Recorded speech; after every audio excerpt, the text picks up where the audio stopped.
God bless the United States. You are a backstabber. Well, hello.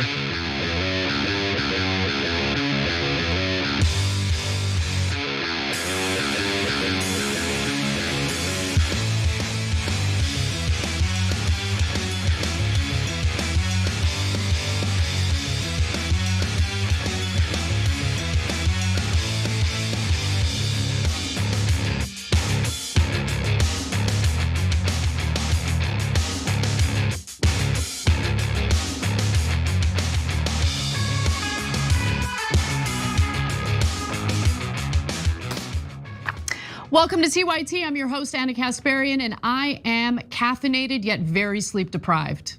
I was on CNN last night. We're gonna weigh in on that later in the show, probably with Cenk, given how loaded the first hour is.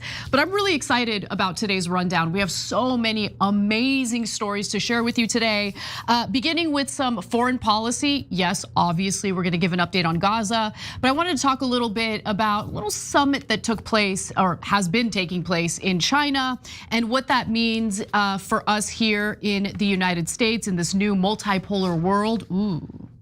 We're also gonna give you some updates on the drama unfolding with the Epstein files. You've got this bipartisan effort to release the Epstein files. The DOJ pulled a little trick, a little stunt, if you will. But I mean, the more they try to engage in these stunts, the more it becomes clear to Americans that there's a cover-up transpiring right before our very eyes.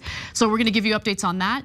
The victims of Jeffrey Epstein and Ghislaine Maxwell have come out and they're actually taking some matters into their own hands. One of my favorite stories of the day, can't wait to share that with you. And some dirty, dirty trickery when it comes to the New York City mayoral race. We're gonna tell you what kind of schemes the Democrats are up to in an effort to destroy Mamdani's chances at winning the general election to become the new mayor of New York City. So stay tuned for that. But as always, just want to encourage you all to like and share the stream if you're watching us live. It's a free and easy way to help support TYT. You can also support us by becoming a paid member, tyt.com/join to become a paid member. And then one final thing I'll just mention right off the top. I was recently on the Habibi House podcast. And it was awesome, and I really enjoyed the conversation. It's a smaller podcast, but go show them some love, go show them some support because I think they're doing some great work over there. And you can find them on YouTube. I've also been posting some clips on my personal Instagram page, so it'll redirect you to the podcast if you're interested. Please check it out if you are interested. All right, with that in mind, let's get to our first story. The leaders of Russia and India were having a love-in, note the hands, and then a huddle with their Chinese hosts. President Trump has imposed 50% tariffs on India because it continues to purchase Russian oil.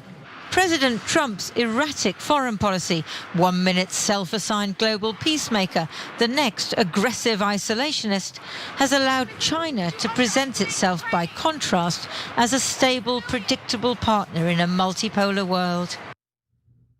Okay, come on, that video was amazing. And honestly, in a sign of America's waning global dominance, India will continue buying Russian oil and Trump can't do anything about it. Even though the president made good on his threat to slap Indian imports to the United States with a massive 50% tariff, India remains defiant. After all, they've been a major purchaser of Russian oil since the start of the Russia-Ukraine war, and Putin just sweetened the deal even more. And more on that, some few details on that later. But first, I actually want you to take a little gander at Putin, sharing a tender moment with India's Prime Minister, Narendra Modi. Beautiful.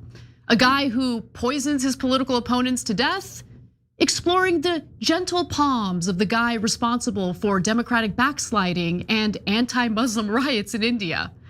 Isn't it interesting that while we all see diplomacy on full display here, all Trump sees is a middle finger? Because that's really what it is. They're broadcasting a big FU to Donnie. In fact, Modi affirmed his relationship with Russia at the Shanghai Cooperation Organization, SCO summit in China on Monday. And the handholding was basically an overt gesture of India's solidarity with Russia, which of course is a Western adversary. The Financial Times reports that during a breakaway meeting during the summit, Modi told Putin that even in the most difficult circumstances, India and Russia have walked together, shoulder to shoulder. Our close cooperation is important not just to our two countries, but for global peace, stability, and prosperity. Now, Modi's words of affirmation were rewarded pretty handsomely by Putin, who offered India additional savings on its already discounted crude oil. The price of Russian oil has dropped to a discount of $3 to $4 per barrel for India for cargoes that will load in late September and October. Pretty sweet. Well, for India, of course. And as you can imagine, Trump was not pleased. In fact, he expressed that displeasure the only way he knows how, in one of his signature social media rants. So take a look at this. In a Truth Social post, the president declared that the United States does very little business with India, but they do a tremendous amount of business with us. Now, of course, in reality, India is the 9th largest trade partner to the United States. So what Trump is saying is just not true. To start with, last year, the United States was India's biggest trading partner with bilateral trade worth $190 billion. But here are the numbers President Trump is upset about. India sells a lot more to America than the other way around. So last year, the US ran a trade deficit with India of almost $46 billion. Proof to President Trump the relationship, in his view, is unfair. Okay, look, US-based corporations have been offshoring American jobs to exploit cheap labor abroad for literally decades. The obvious and inevitable outcome is that we don't make most items that we need here in America. Sounds like a big factor in this whole trade deficit thing. Now, is that India's fault? Is India being unfair? Or maybe corporate greed running the show in America since 1970s is a bigger factor? Anyway, Trump was already annoyed about the trade deficit, but he really upped the ante over this whole India buying Russian oil thing. Most Indian goods imported into the US face a 50% tariff. The US imposed a 25% import tax earlier this month because of what the administration sees as an unfair trading relationship between the two. Now it's doubled the rate as punishment for buying oil from Russia. India imports most of its oil, last year almost 40% of its crude from Russia. Well, President Trump is saying India is helping Russia fund the war in Ukraine. Earlier this month, he accused it of not caring how many people in Ukraine are being killed by the Russian war machine. I just want you to take a moment to think about how oil works on the global stage, basically, right? You have these OPEC countries, right? These are oil producing countries who produce oil, which is purchased on the global market. Now, less supply would translate to higher prices for everybody. So if a massive country with a massive population like China is getting 40% of its oil from Russia, well, if they're banned from doing so because the United States wants to bully them from avoiding purchases from Russia, what do you think that does to oil prices across the globe? Anyway, just something to think about. Now, it's unclear how damaging these tariffs will be for India, but a 50% tariff on Indian imports to the United States could crush small businesses in the United States that rely on Indian-made textiles, precious stones, machinery, and steel. And I should note that pharmaceuticals and electronics from India are exempt from Trump's trade war. And as I referenced earlier, Modi made clear that India will keep buying Russia's oil, and said so during the SCO summit in China. Dear Prime Minister, dear friend, Russia and India have maintained special relations for decades, friendly, trusting. This is the foundation for the development of our relations in the future. Your Excellency, our special and privileged strategic partnership is representative of the depth and breadth of the relationship. In the most difficult situations, India and Russia have always joined hands with each other. Our close cooperation is not only for the people of both countries, but also for global peace, stability and prosperity. Back in Beijing, people are anticipating Wednesday's World War II 80th anniversary commemoration to be characterized as a Chinese and Soviet rather than an Allied victory over Nazi Germany and Japan. The People's Liberation Army is training for the parade, which will feature China's latest military technology, much of it more advanced than the American equivalent. As the US absents itself from global leadership and Europe fails to assert its collective influence, China is marching ahead, attracting other countries with technology and wealth, and a sense that it can rethink the past and redefine the future. Remember when the United States did that kind of stuff? Anyway, look, we should take a little bit of time to just talk about the SCO summit itself, which is hosted by China and aligns countries that feel increasingly ostracized by the United States, either due to sanctions in the case of Russia and Iran, or by Trump's tariffs, which has impacted pretty much every country we do trade with. Initially, the SCO emerged as a counter to US influence, specifically in Central Asia, but later expanded to include several other countries, including India and Pakistan in 2017, Iran in 2023, and Belarus in 2024. In addition to SCO member states, the leaders of around a dozen other countries participated in the summit as dialogue partners or guests. And that includes Saudi Arabia, Egypt, Turkey, Myanmar, Sri Lanka, and Cambodia. The size and scope of these anti-US alliances seem to be growing as well. So SCO members now represent a whopping 43% of the world's population and 23% of the globe's gross domestic product. So this is really shaping up to be a serious competitive challenge to the West. So much so that economist and public policy analyst Jeffrey Sachs argues that American global dominance really isn't what it used to be now that we're living in a multipolar world. I don't know what's falling faster, Trump, Starmer, Macron, and Mertz's approval ratings, or the standing of those countries in the world, or the US economy, or the role of the dollar. They're all on the way down. This is a failed policy. It makes no sense. There is no strategy. There is no thought. There is a complete failure to recognize that there's a big world out there and the Western world can't just boss it around. Trump, who represents these 335 million people, or 4.1% of the world population, thinks that he by himself runs the world. It's all a delusion. It really is a bit of a delusion. And what Jeffrey Sachs was referring to when he referenced policy is the 50% tariff on Indian imports to the United States.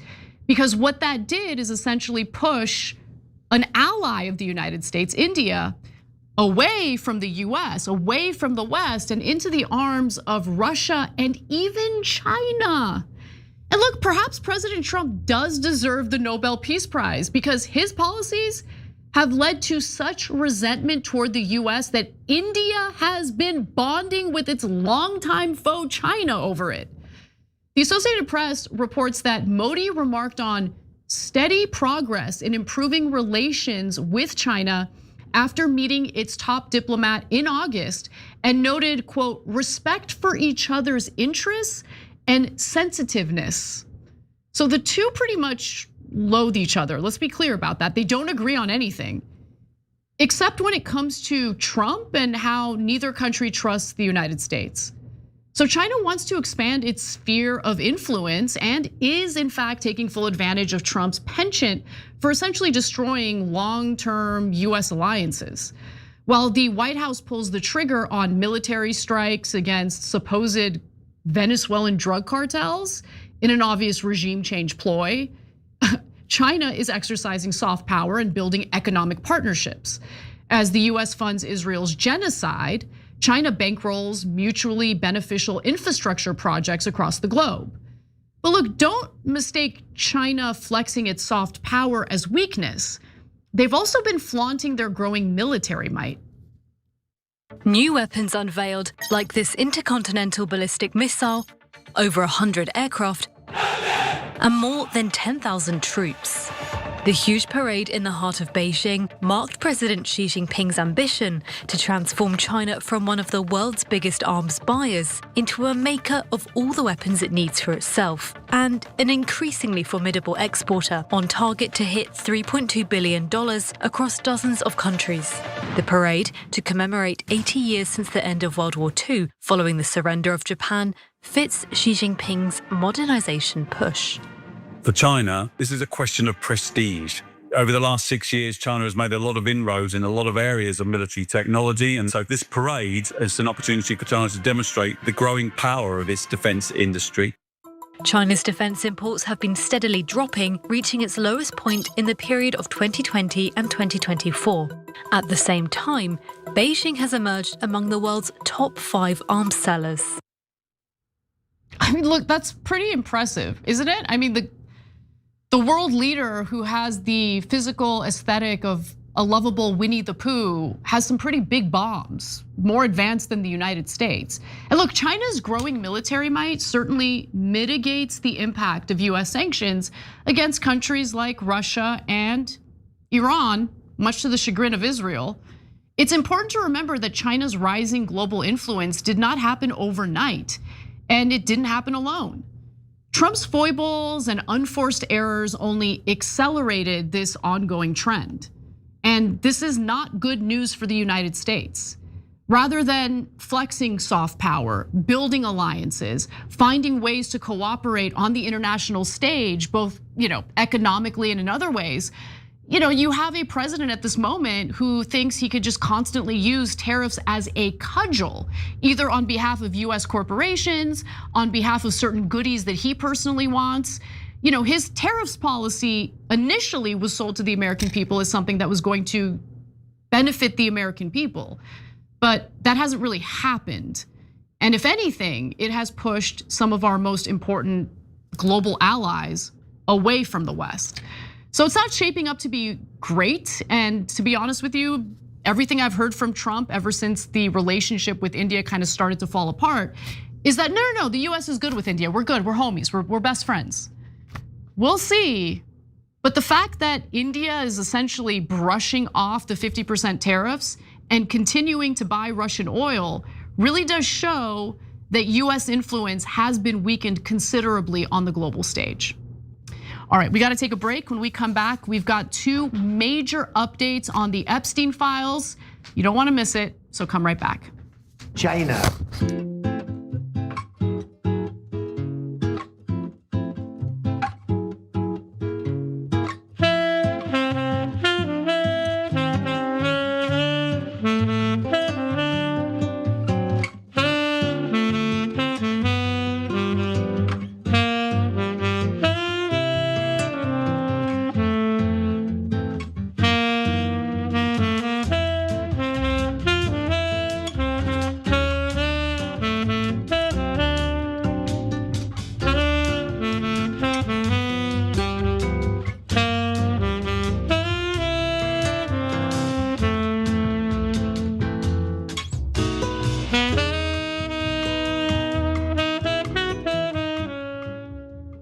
Welcome to our first social break of the day. Patience in our members section writes in and says, I didn't think I could ever state the words, I'm proud of Marjorie Taylor Greene, but today I really am.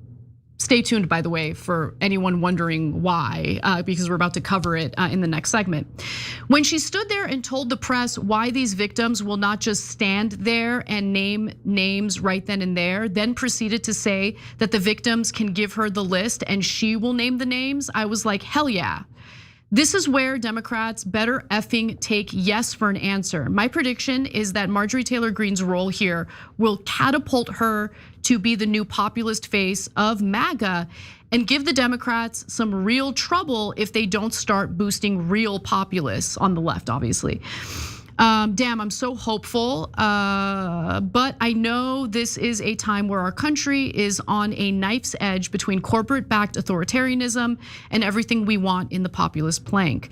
Patience, I think you hit the nail on the head. And again, for anyone who's like wondering what this comment is really delving into, we're gonna cover the details in the next segment. But I feel the same way, Patience. Like, I don't have to agree with Marjorie Taylor Greene on everything, and I certainly do not. However, the fact that she wants to get the foreign lobbies out of our politics, the fact that she's been willing to work with Democrats like Ro Khanna in order to release the Epstein files, she deserves credit for that because the Trump administration sees it as a hostile act and she's doing it anyway.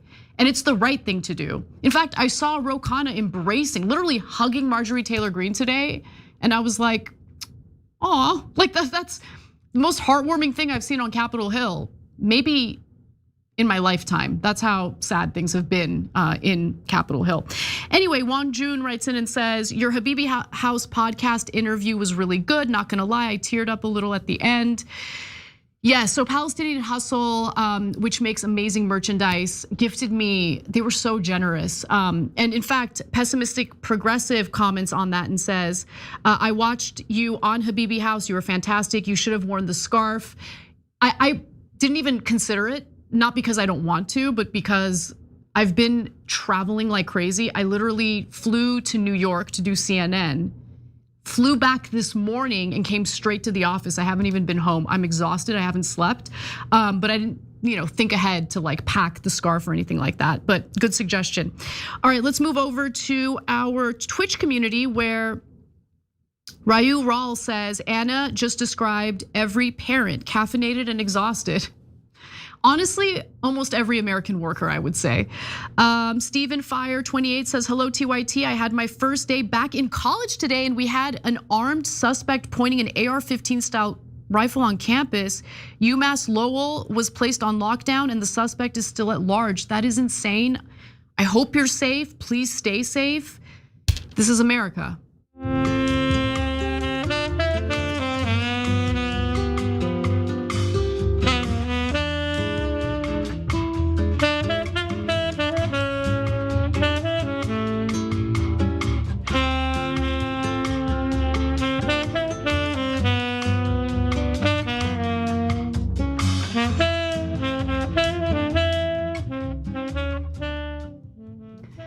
I've got to read some of these super chats and member comments because I think they're on point. Let's start with 25 karat golden Labubu, who says, "It's only a matter of time before BRICS, meaning the BRICS alliance, that's Brazil, Russia, Iran, China, and I believe South Africa, passes us. We're sick of our imperialism and they're sick of our imperialism and I don't blame them." Yeah, I think you're right about that. And look, we have to find ways to pursue diplomatic relations. And I think that the US has been a bully on the international stage for a long time and has been able to because of our military might.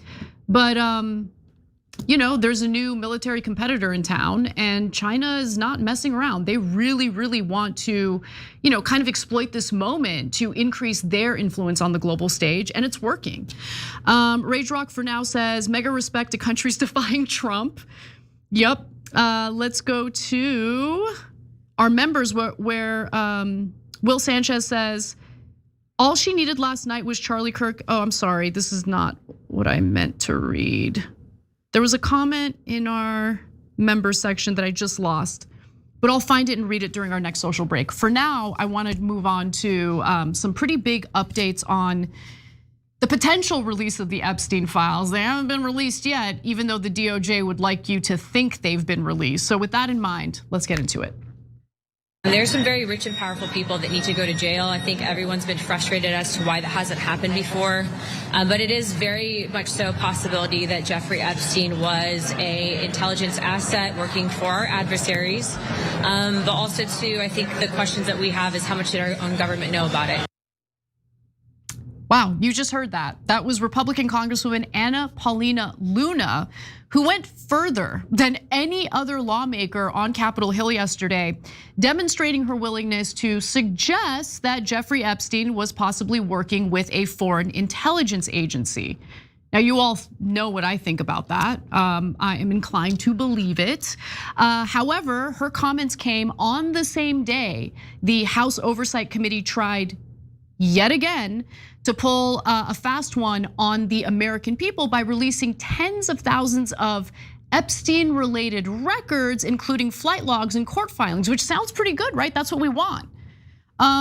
Except that the overwhelming majority of those documents were already in the public record. Like, do they think we're stupid? Like, do they think like no one's gonna go through the 33,000 documents that they're releasing and figure out that they had already been released? It's insane.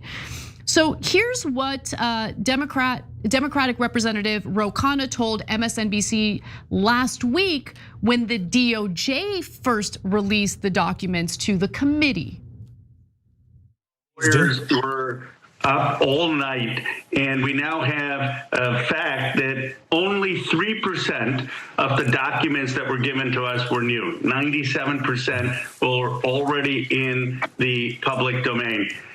And less than 1% of the Epstein files have actually been released. The Epstein files are 300 gigabits. We know this because that's what the FBI has said. And they've released less than 1 gigabit. So they've released less than 1%. And of the less than 1% they've released, 97% is still in the public record. Bottom line, they're still stonewalling and not releasing things. Okay, so that's what Ro Khanna said last week, right? The DOJ gave the House Oversight Committee documents that were already in the public record. And then the House Oversight Committee releases those same documents, which were already in the public record. So along those same lines, Representative Robert Garcia, ranking member of the House Oversight Committee, said in a new disclosure in Tuesday's release, I'm sorry, let me read that again. So Representative Robert Garcia, ranking member of the House Oversight Committee, said a new disclosure in Tuesday's release is less than 1,000 pages from the Customs and Border Protection's log of flight locations of the Epstein plane from 2000 to 2014 and forms consistent with reentry back to the United States. The 33,000 pages of Epstein documents James Comer has decided to release were already mostly public information. To the American people, don't let this fool you. Don't worry, I am not fooled. So that's why lawmakers like Ro Khanna and Thomas Massie, so you have a Democrat and a Libertarian who caucuses with the Republicans, are holding the DOJ and the Trump administration's feet to the fire. So here is Massie taking a direct shot at the Trump White House. I think the best way to clear President Trump's name is to release all the files. I actually don't think he's done anything criminal. I think he may be covering for some rich and powerful people that are friends of his. And in fact, some of those billionaires are running ads against me in Kentucky right now. One of them is in Epstein's black book. So we're getting close to the center of power here. And I think, embarrassment is not a reason to conceal all of this stuff. We've got to get it out in the open, regardless of whose friends might be incriminated. Look, usually when you see media figures saying laudable things about bipartisanship on Capitol Hill, it's usually because there's a corporatist Democrat and a corporatist Republican working together to screw you. This is actually one of the few and rare cases where you have a bipartisan effort to do the right thing. And I really do love it. Like, it warms my heart, even though it has to do with, these two horrific people, Jeffrey Epstein and Ghislaine Maxwell, who were child predators, did unspeakable, disgusting things. The fact that you have, members of both sides of the political aisle coming together, demanding justice, demanding transparency on behalf of the American people is a really, really good thing. And look, Massey's not just talking the talk, he's also walking the walk. Earlier on the House floor on Tuesday, Massey formally filed a discharge petition. Now, what is that? A procedural tool to bypass GOP leadership and force a vote on a measure to compel the Justice Department to publicly release the Epstein files. So Massey and Khanna just need at least 218 signatures, that's half the members of the House, in order to force this vote. And Khanna says that he's certain that all 212 Democrats will absolutely sign on, along with at least 6 other Republicans. But Speaker Mike Johnson and other GOP leaders are opposed to the vote. I wonder why. Why are they opposed to the vote?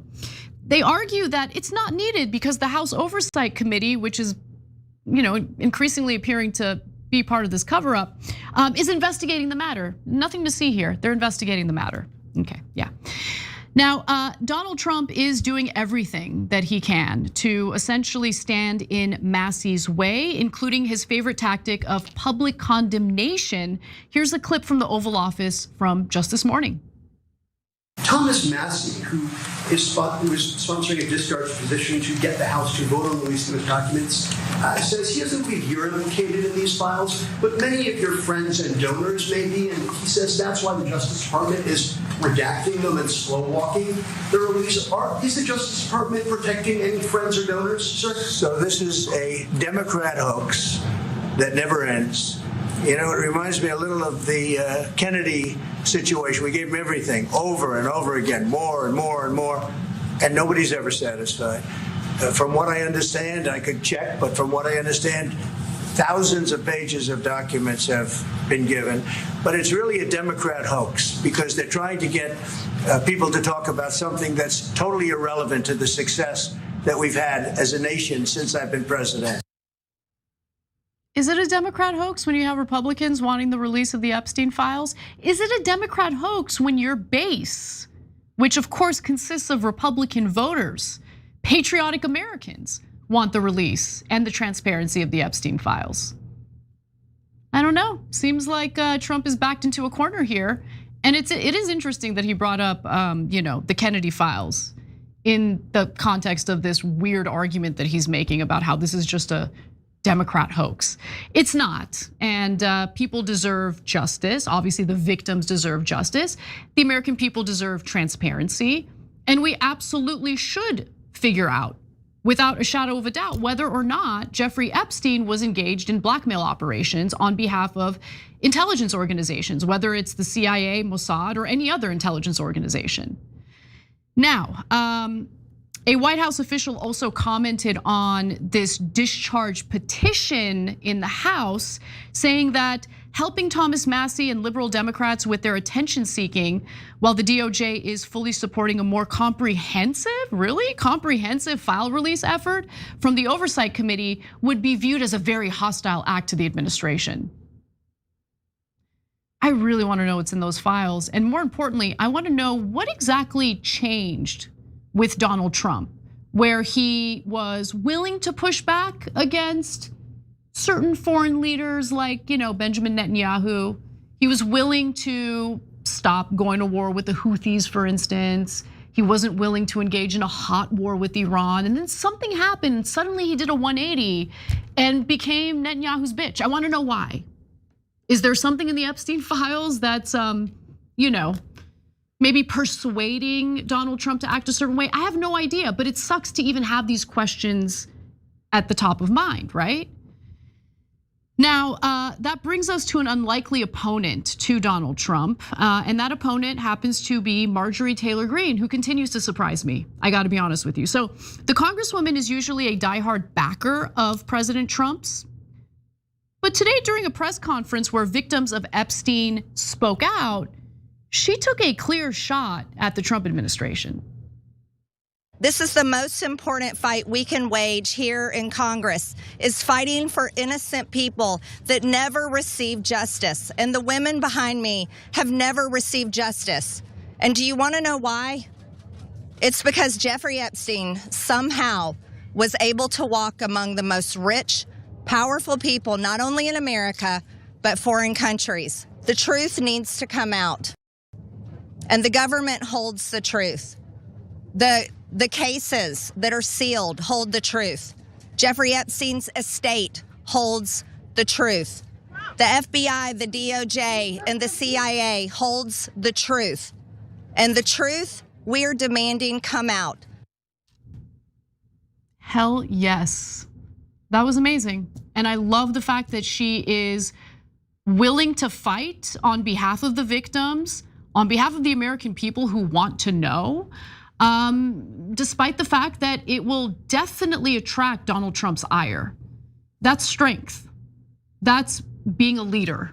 And I gotta be honest, I didn't expect it from Marjorie Taylor Greene. I thought she was always gonna be like a lapdog for Donald Trump. But she has proven herself to be a fighter specifically on this matter, and she deserves respect for that.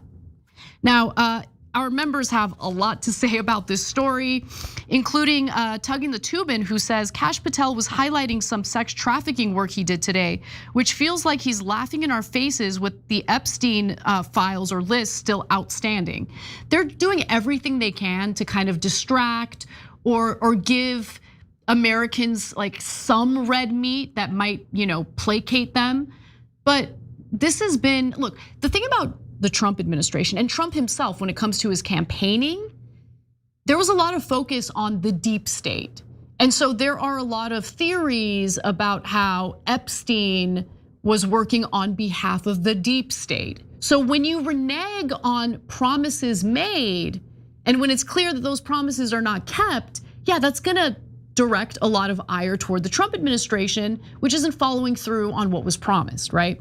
And then on top of that, I mean, all we've seen from the Trump administration is one foible after another that makes it clear that they're covering something up. So even for Americans who didn't think that there was anything, additionally nefarious about what was going on with Jeffrey Epstein, outside of him being a disgusting child sex predator, all of a sudden they're like, wait, it certainly looks like the Trump administration is covering something up. What is going on here? So Pam Bondi seems to be an idiot. First there was the little binders stunt that she did with conservative influencers, and then it just got worse from there. So it is depressing that people like Pam Bondi have worked their way up to the highest echelons of power here in the US, but here we are. I'm just really happy that Americans are waking up to the lies and they're calling Trump administration officials out for it. All right, well, with that in mind, let's move on to the next part of this story, because I do want to focus on the victims themselves and how they might be taking matters in their own hands when it comes to the release of the Epstein files. I would like to announce here today, us Epstein survivors have been discussing creating our own list. We know the names. Many of us were abused by them. Now, together as survivors, we will confidentially compile the names we all know who were regularly in the Epstein world. And it will be done by survivors and for survivors. Someone needs to protect those women. They need security, and they are incredibly brave. You just heard from the survivors of the disgusting sex predator, child sex predator Jeffrey Epstein, and by the way, Ghislaine Maxwell, who groomed the victims and in some cases even decided to partake in the abuse of these, at the time, girls. Now, they spoke out during this press conference that was organized by Representatives Thomas Massie and Ro Khanna. And one of the victims, who you just saw, is Lisa Phillips. She revealed that in the face of federal government inaction, she and other survivors are compiling their own list of men they were trafficked to, which is incredible, which is brave. I'm so proud of them for being willing to do this, because I know how scary something like that could be. But you'll recall that back in July, the Department of Justice put out a memo claiming that the systematic review revealed no incriminating client list. There was also no credible evidence found that Epstein blackmailed prominent individuals as part of his actions. We did not uncover evidence that could predicate an investigation against uncharged third parties. Now, no one was really buying that, okay? And I'm glad no one was buying that. But according to the survivors, this so-called systematic review was total BS. They don't believe that there was a review or a real investigation into this. Many of the victims and their family members, in fact, told NBC News that the DOJ never even bothered to speak with them. Show of hands, did any of you hear from the Justice Department before they released that memo, that 2-page memo earlier this summer? No hands. Were any of you told that Todd Blanche would be speaking with Ghislaine Maxwell prior to that interview over the course of 2 days? No. No. Were any of you told about the prison transfer that Ghislaine Maxwell? No. Do any of you feel that the DOJ has communicated with you enough this year? No. Have any of you had any communication with the DOJ? No. Nobody in this room has heard at all from the Department of Justice? No. That is telling. If you're gonna do a review and you're gonna do a thorough investigation, wouldn't you want to talk to Jeffrey Epstein's victims?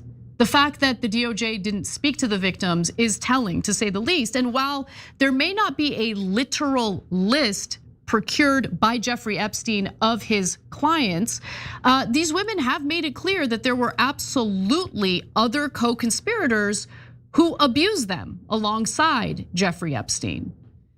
And now they're ready to come together to put those names on a list themselves. So you might be wondering why they haven't come forward with the names of their abusers already, and that question was in fact addressed in the press conference. So let's take a look. We're reaching out to survivors that are scared to come forward and that also know who they were trafficked to. So that's the list that we're compiling. And we're not quite sure, how we're going to release that, or even if we're going to, the Department of Justice needs to release the list. Right, yes. For folks at home, they might be confused. Survivors know the names. You've seen these powerful people. Why can't you say the names? Could you just explain? Why do we have to say the names when the government knows the names? And we're also scared to do so. Look what's happened to so many of the survivors that have revealed names.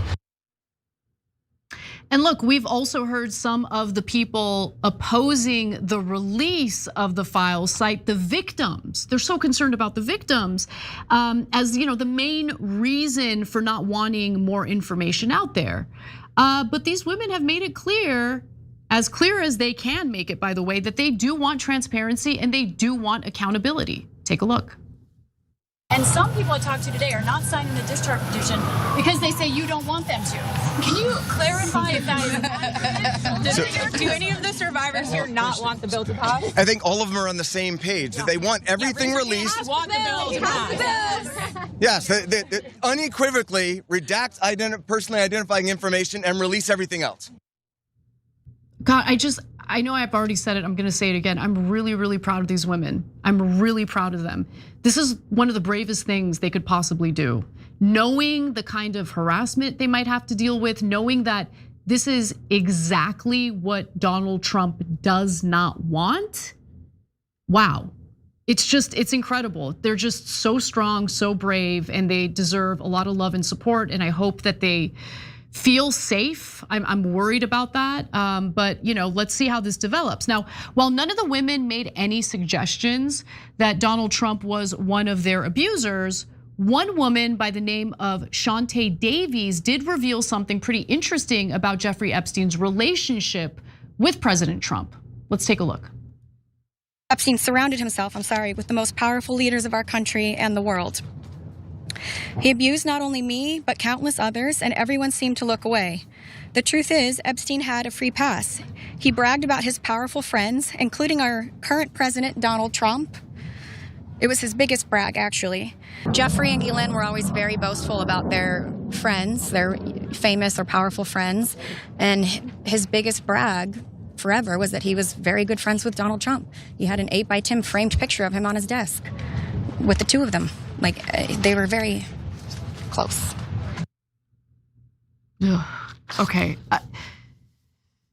It's just, when you know the more granular details about what Jeffrey Epstein and Ghislaine Maxwell did, they would intentionally target girls who came from broken families or were living in poverty.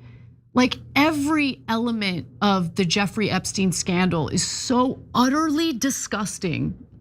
I really, really hope that these women get the justice that they deserve and that Americans get the transparency they deserve. And the transparency, of course, that was promised to them by members of the Trump administration who have now fully reneged on that promise.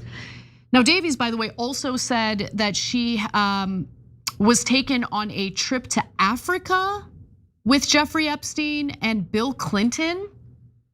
So the plot thickens. And reporters later asked the women to react to Trump's claims that this whole ordeal is nothing more than a Democrat Party hoax. Well, here's how one of the survivors responded to that. The president has said that this Epstein issue is a hoax, is the word that he used. Can we get your reactions to what you think when you hear him say that? President Donald J. Trump, I am a registered Republican, not that that matters because this is not political. However, I cordially invite you to the Capitol to meet me in person so you can understand this is not a hoax. We are real human beings. This is real trauma. These women are real. We're here in person. To say that it's a hoax is just not, please humanize us. There is no hoax. The abuse was real. You know, the point that she made there about how this isn't political is a really important point to just focus on for a minute, because I get really irritated whenever I'm talking to anyone. I'm on a panel or something and a panel member wants to make it about left versus right, Democrats versus Republicans. It ain't about that. And it's really important to take your mind off of this like tribal political culture we unfortunately live in and kind of see this story for what it is. Because the names that have been brought up, the associations that Jeffrey Epstein has had with powerful people really did go across political lines or went across the political aisle. So it's not about Democrats are bad, Republicans are bad. And you guys know where I personally am at when it comes to the two political parties. I think they both do a poor job in representing the American people. And I'm really not in favor of either party at this point, right? And once you get yourself out of that mindset and you're able to see these issues for what they really are, that really opens up opportunities to work with individuals, regardless of how they identify on the political spectrum, who are like-minded in wanting to get something done. I think that's why we're seeing this, alliance with Marjorie Taylor Greene, Thomas Massie, and Ro Khanna.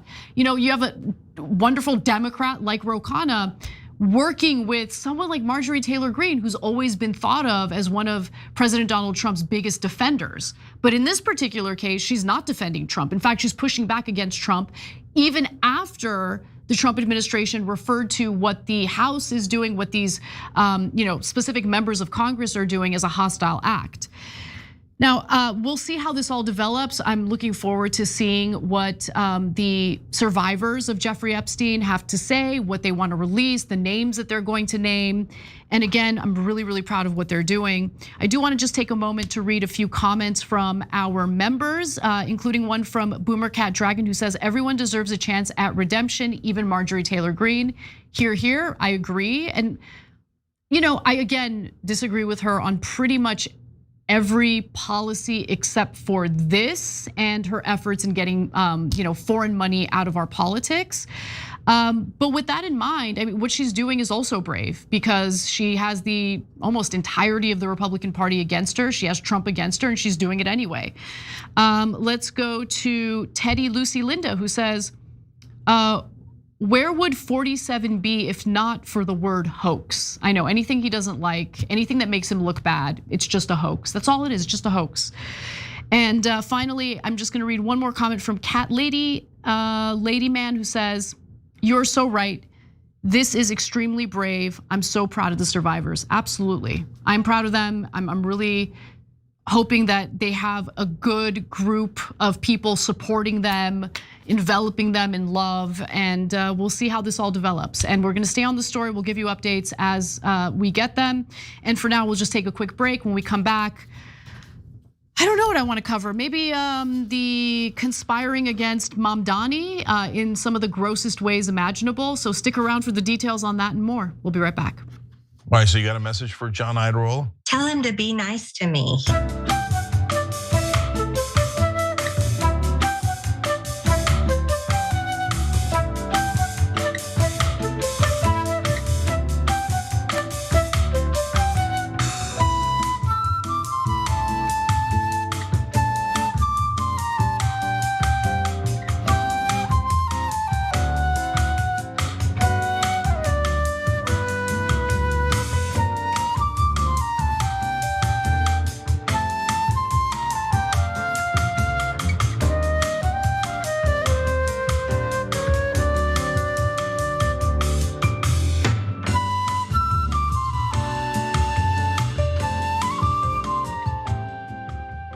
So many amazing comments from our members today. So I have to be selective because there really is so many of them. Boomer Cat Dragon says, Massey's comments at the end of the presser were encouraging. I believe he means it when he said the women's stories made him want to redouble his efforts. I also believe Nancy Mace truly was distressed by hearing from the women. I believe that too. It didn't seem fake to me. There were images of her, leaving the briefing like crying and stuff. She's been a victim of abuse. And so I'm sure that was very triggering and difficult for her. So, I think it's important to be kind when the situation calls for it. And I think this situation calls for it, even though, we know that Nancy Mace has done some stuff that we don't like, we don't agree with. But in this case, she's a human being and she was victimized in a terrible way. Stiff Upper Lib says, I really like AOC, but where the hell is she in all this? I also find it interesting that a person who has tried to be on the good side of little Donnie, like Marjorie Taylor Greene, is the one doing all this. Look, I don't want to upset the audience, and I don't want people to put words in my mouth, but I'm specifically talking about AOC, and it has nothing to do with how I feel about other members of Congress. I think AOC, in her mind, thinks like I am poised for bigger and better things. And so I'm gonna keep my powder dry. And when you keep your powder dry, you don't take political risks. And you're less concerned about, the will of the people and more concerned about what you can do to mitigate anything that might look bad as you're running for higher office. I think that's what's going on with AOC. And it's depressing, it's incredibly depressing. But life is full of surprises, and the one thing that AOC and Marjorie Taylor Greene actually do have in common is they don't take corporate PAC money. Marjorie Taylor Greene, for all the things we disagree with her on, is funded by small dollar donors, and it shows. It shows. And look, I tend to gravitate toward anyone who's willing to do something courageous and brave, willing to do the right thing, knowing that there's going to be a lot of backlash. Now that doesn't erase other things about Marjorie Taylor Greene that we don't like, that I don't like. But on this specific issue, again, she deserves credit, because what do you win from this? What do you win from going against Donald Trump and the party that's in power at this moment? Not much, especially as a Republican. So credit where credit is due. All right, Spliff B Dragon says, I watched the Survivors live and I literally cried when Marjorie Taylor Greene offered to carry the list to the floor. I think most people are capable of goodness. So here's an example of it. Anyway, we got to get back to the show. I love you guys. I'll see you in just a minute.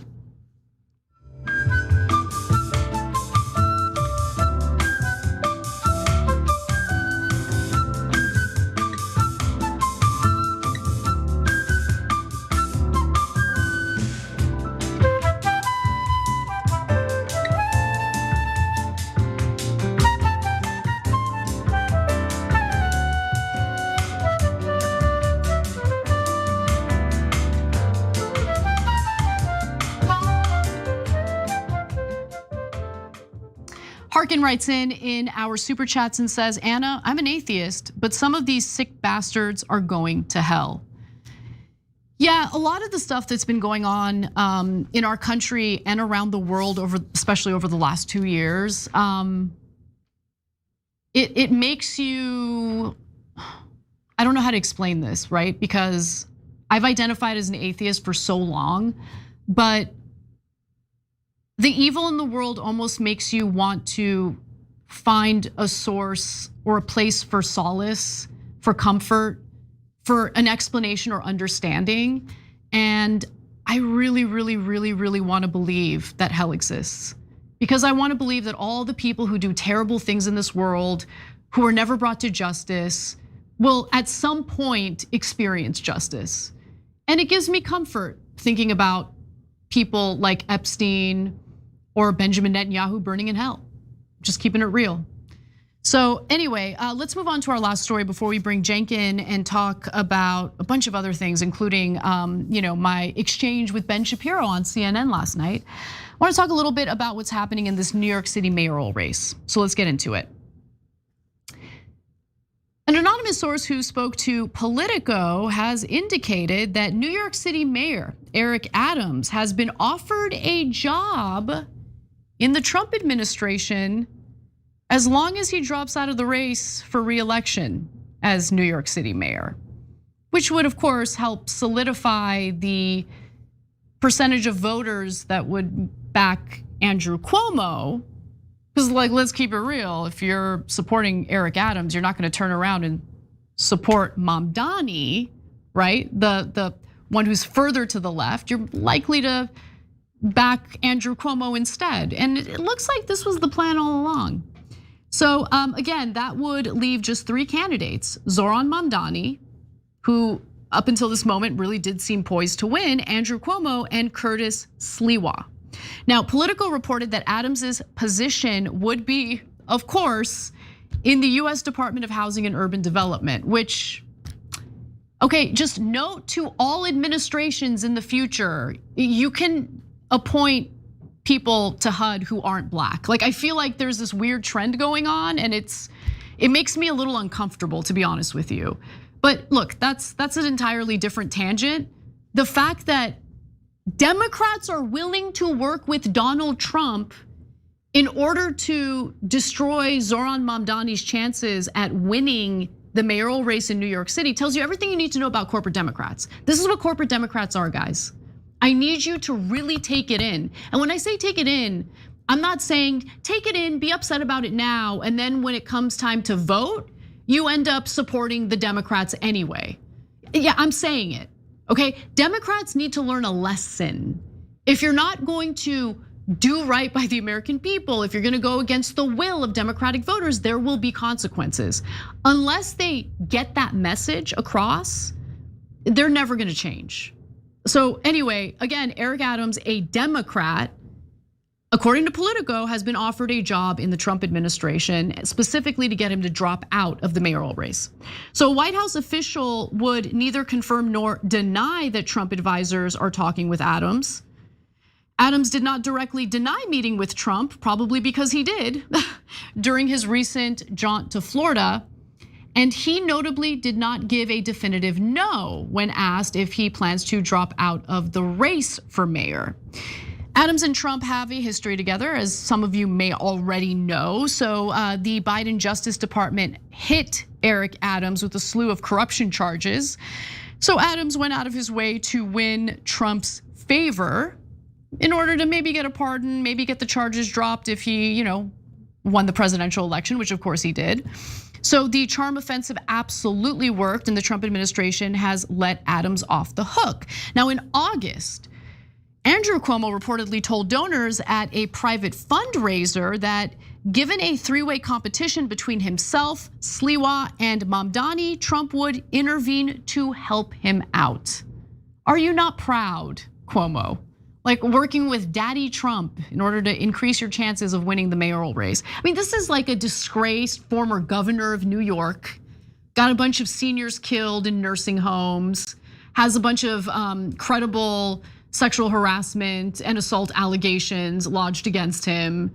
And this guy feels entitled to be the leader of New York City. What a freaking joke. But anyway, there's more. I heard Chris Cuomo gets really upset when people attack his brother, his big brother, his disgusting, entitled, pathetic, politician brother. Now, Cuomo said, again, this is back in August, I think we can minimize Sliwa's vote because he'll never be a serious candidate. And Trump himself, as well as top Republicans, will say the goal is to stop Mamdani. And you'll be wasting your vote on Sliwa. So I feel good about that. Of course you feel good about that. Now, during a different meeting with New York City business leaders, Cuomo reportedly stated, quote, I know personally Trump doesn't want to fight with me. Personally, I don't want to fight with him, right? So I don't think he's going to be eager to create a conflict with us because you guys are the same, really. Like when we talk about the uniparty, this is a mask off moment, proving that the uniparty exists. All the theater about how these guys hate Trump and MAGA's so terrible.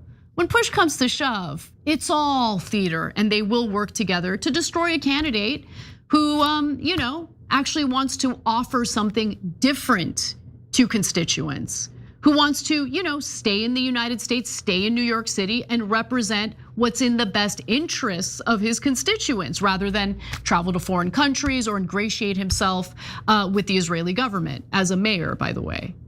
Like the fact that all of the mayoral candidates were asked where they would travel for their first, out of country trip after winning the election is pretty pathetic. It really is. And the fact that most of them said Israel is even more pathetic. We're talking about the mayor.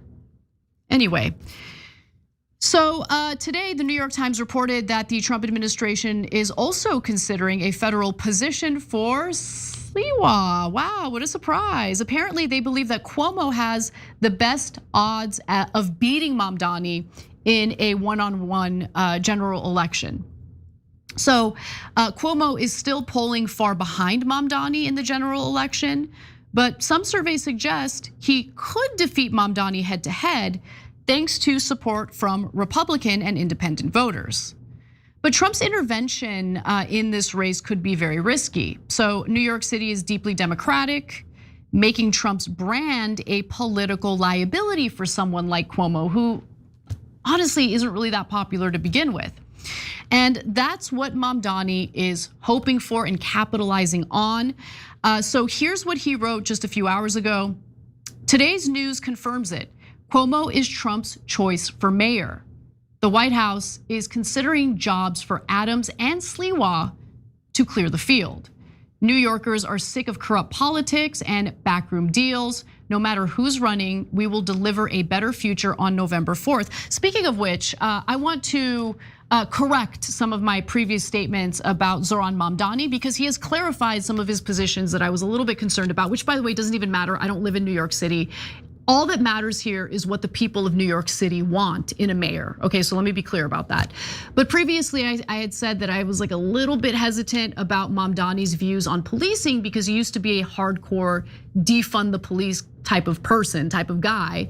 I also used to preach about how I favored defund the police type policies, but obviously I have changed my mind.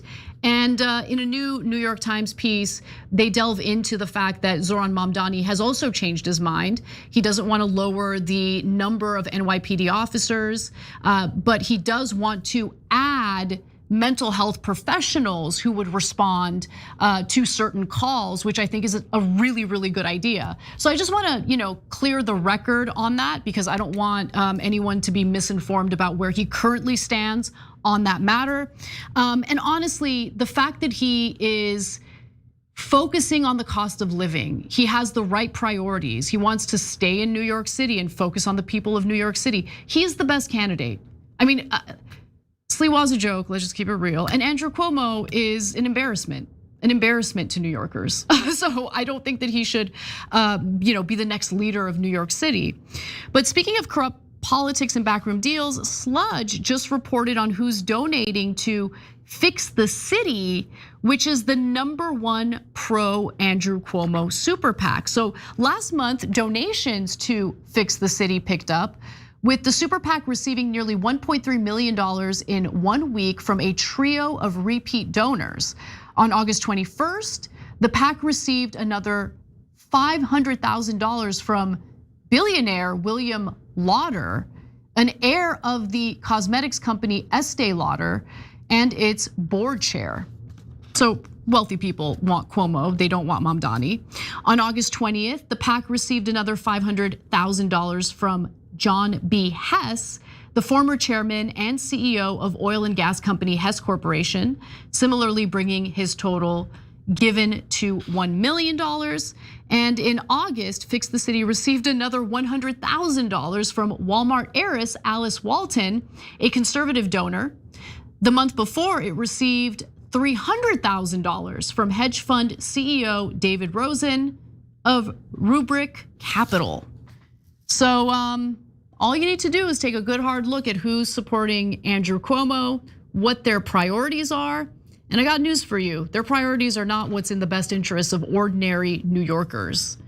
So we'll see how this develops, but this is what corporate Democrats do.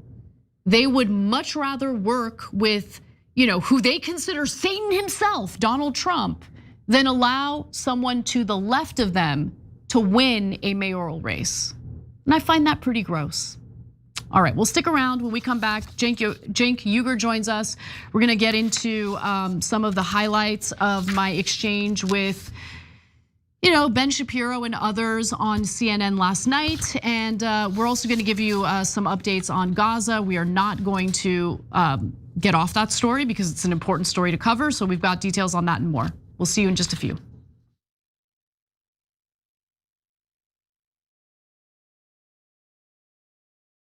What contributions to the progressive cause are you most proud of? I mean, I don't have super high aspirations for a singular role that I can play in the movement or anything. I try to present myself as what I think that I am, which is a progressive man who is driven by I think, well-interrogated and well-organized system of values that I try to stay consistent on, and I demonstrate that that's the sort of life that a person can lead and be successful and be happy and all of that. And that should not need to be done, but there are so many people on the right that are trying to push men in the opposite direction that I want to be able to do that. Along the way, if I can get people to care about some topics that they wouldn't necessarily care about, or that for some men they might think that's not a topic that they should be focused on, that's definitely something that I relish doing. And along the way, I mean, we've been able to introduce people to a lot of candidates. That's been a big part of what we've done. Not all of them necessarily got in office. Probably most of them did not. And a lot of them you might not even remember their names. But it was great to be able to provide people the platform where they had the chance of making a difference. Obviously AOC and all that, but there's been a lot of great people along the way.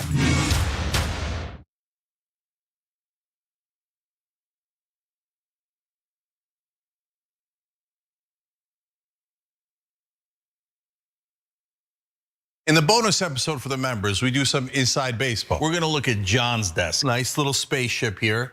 Nerd. But it is kind of look cool. Who has Legos? Oh no. He's taken apart a keyboard. Who has a mouse pad that's this big? He's got a dog with a nose that you can hang something on. You know what this desk screams to me? Nerd. And that's how we like him. We love Johnny Pie. He's got his own personality like everybody does at TYT. Come meet us all in the bonus episodes. TYT.com/team. David Sorrell, Nina Turner. Adam Green drop by. Charlemagne. Congressman, great to have you. It's great to be with you, Cenk. Your show is a great thing. You're informing people. A lot of the shows that I live on, my CNN, my MSNBC, and even Fox, and any of the other shows, NPR, they are so quick to decide that they know what this building means today. The one thing that I hate that politicians do, they talk about the people they should be talking to. Do they have any idea that they're the establishment and that they're hated? Or do they not realize that at all? People are so deeply in their little universe. I think it's very easy to not really question what you're doing. Voters have a right to ask questions of any nominee, whether they're independent, Republican, or Democrat. The system is duopoly that suppresses competition. How is it the year 2024 and we're still like, maybe they'll talk about paid medical? Like, how are we? how is that like at one level it's like, good, what we're talking about it now. You're like, it's 2024. And that's always been the critique, that your critique of us is, well, you guys give good speeches, you put out good tweets, but you're not wielding actual power. Now we're starting to. My favorite news platform by far. It's not even close. It's about a country and a principle, and that's what you and I both worked to achieve, and I'm so glad that at least half the battle has now been won. If you want to go really hear what's going on honestly, you should tune into the Young Turks. Thanks for doing such a great job. Please keep it up. Hang tough. Yeah. That makes me so happy. Oh, I like making you happy. I didn't know about that. This is a happy Anna Kasparian. Awesome. You're welcome, YouTube. Join the Dragon Squad by becoming a YouTube channel member. Click the join button below or sign up on tyt.com/join to get access to fun emojis, a member-only chat, exclusive shop TYT designs, ad-free watching, and so many other amazing perks. Plus, you get bragging rights for being part of the coolest community on the internet and help us drive real positive change in the world. The Dragon Squad awaits, so join today.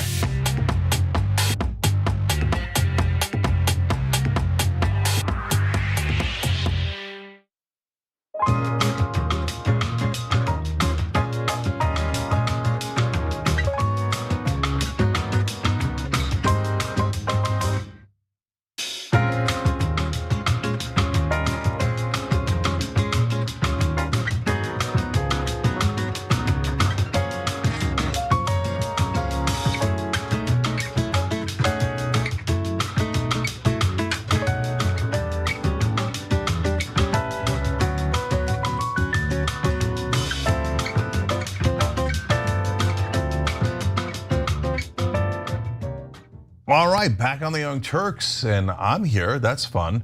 I like popping up in the middle of the show on Wednesdays. It's, supplies.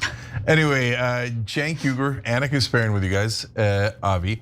CDN Norse Dog Dad gifted a membership, and Melody Loves Music gifted 5, also Avi. You guys are amazing. We love you guys. That's why we're gonna give you more news. Let's do it, Cass. Norse Code Dad, like every time you read that handle, I think he's a rapper. Like he's definitely a rapper. Good, it's a mouthful. Yeah. CDN Norse Dog Dad. Wait, no, that's different. Okay. Anyways, all right. Okay, so I thought it would be a great time to use some precious real estate on this show to talk about myself. So without further ado, let's get into it. If your goal is to be 65 and sitting on a beach for the rest of your life doing nothing, the social science tends to say that's not very good for you. You actually should be involved in your community and get involved and still have a side job and all the rest of that. But if we really believe that we can't raise the retirement age and we're never gonna change that, we will go bankrupt. You know, that super sexy debate over what contributes more to our national debt came up during my appearance on CNN last night. Ben Shapiro thinks we need to raise the retirement age to 110 years old because Social Security, of course, is bankrupting the country. But I disagreed. I actually blamed a different reason for our growing US debt. I focused on military interventions, endless foreign aid, and involvement in conflicts abroad that, we spend a lot of money on and don't have pay-fors baked into. So I'll make my case a little better after we hear more from Ben Shapiro. Take a look. All the talk about cutting at the margins, whatever Doge is doing, that's not gonna touch the real driver of the systemic debt in the United States. Women are living to 85 if you make it to 65. Men are living to 83 if you make it to 65. That's 20 years on the public dime. When you're talking about, hold on, when you're talking about the government paying, you're talking about Social Security, yes, which is people's money. Well, it is not the money you paid in. It's the system that they pay into. Well, no, you're every paycheck stub. Yes, but believe me, I pay a lot. I know, I pay into Social Security. I don't know about you. I promise you, the amount that people are taking out is not the amount that is going in, which is why we are going bankrupt. Okay. So I've been advised by Ben to look at a chart of our national debt. And I'm gonna do that in a minute. But before I do, Cenk, what are your thoughts on what Ben Shapiro had to say? People are living a little longer, right? And it is true that the amount of revenue that goes into the Social Security Trust isn't enough to cover the benefits, right? We do borrow a little bit every year as a result of that. Now there's a fix to it, but what are your thoughts? Yeah, so there's a lot of misdirection here, guys. I'll talk about the retirement age after we fix the bare minimum fixes that are super easy, actually. Okay, so number one, when they say, oh, look, we're raising the retirement age, not because we want to take more of your money and make sure that you can't take that money out and give it, we want to give it to rich people and tax cuts and corporations and subsidies and foreign governments. No, it's because we want you to have time to get involved in the community. That's not why. That's hilarious, okay? You can get involved in the community any way you like and bless your heart. And I heard that discussion you guys had and I encourage it, right? But that has nothing to do with what age we should set. Because if they move it from, let's say 65 to, make up a number, 69, right? So those are 4 years you would not get benefits. That is stealing from you every single year, a significant amount of money. It has nothing to do with what you're gonna do at the community center. And then when he says going bankrupt, wait, what does he mean? Does he mean Social Security going bankrupt or the budget itself, the entire country going bankrupt? Because those are two separate issues. As we're about to tell you, fixing Social Security is actually very simple. Like shockingly easy. Yes, and that's not going bankrupt at all if we do that one easy fix. And then in terms of the country, that's a larger conversation and one I'm thrilled to have. And we should have all those conversations before we get to moving the retirement age. Okay, so I responded to what Shapiro said there. So I wanna go to that moment and then we'll break it down further. I just totally reject what you just said about how we're going bankrupt due to Social Security. Really, you don't think like the trillions of dollars we've spent on wars in the Middle East might have something to do with that? It's not even our national debt. What we spend on Social our national Security. debt shot up significantly after 9/11, after we started invading countries in the Middle East. You should look at a chart. Now we're at 30. So it's kind of hard to hear because we're talking over each other, but he said at the very end, you should look at a chart of our national debt. And I took his advice, so let's take a look at a chart of the national debt and see where it shot up. Oh wow, would you look at that? Using data from the Federal Reserve Bank of St. Louis, this chart shows how US spending, or I should say the debt, really shot up exponentially beginning in the early 2000s. Gee, I wonder what happened then. So the last time the United States, by the way, had a budget surplus, not a deficit, not a debt, budget surplus, was when President Bill Clinton was leaving office in 2000 and George W. Bush was coming in. So obviously Social Security wasn't bankrupting the country. We weren't dealing with debt at that point. And Social Security was already, a well-established, program. So what changed in the early 2000s? What could it have been? Well, here's Senator Bernie Sanders. This is a speech he gave on the Senate floor in 2012, basically taking us down a trip or taking us on a trip down memory lane. Take a look. President Bush assumed office, and within a few years, we were fighting not just one war in Afghanistan, but another war in Iraq. And many of the deficit hawks today, the people who tell us, oh gee, we've got to cut Social Security and Medicare and Medicaid and nutrition and education. We got to cut.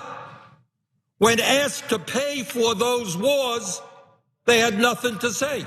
Nobody knows exactly how much these two wars will end up costing, but the guess is that by the time we take care of the last veteran 70 years from now,